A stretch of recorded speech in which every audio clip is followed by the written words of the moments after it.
sovuq oqimga siklon va antitsiklonni nima ahamiyati bor? Xo'p, uni ahamiyati qaysi biringlar anomal sovuq bo'ldi-ku? Izg'irin bo'ldi. Judayam. Izg'irin bo'ldi. Ana shu antitsiklon. Birinchi antitsiklonni chetki qismlarida yog'in yog'adi. Qachonki mana tog'li hudud, o'sha baribir relyefga bog'liqda, o'sha bundoq shamol bilan burchak qamab qo'ysa, o'shaga biroz yog'in yog'adi, lekin antitsiklon to'liq kirib kelgandan keyin shunaqa sovuq bo'ladi. Havodagi namlik ham shunaqa pastga tushib ketadi.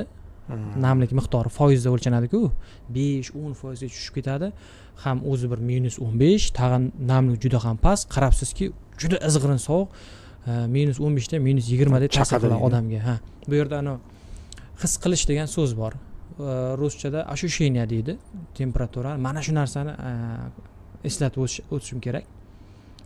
Prognozda biz havoni haroratini beramiz. His etish bu havodagi boshqa parametrlarga bog'liq. Aynan namlikka katta ehtimol bilan bog'liq bo'ladi.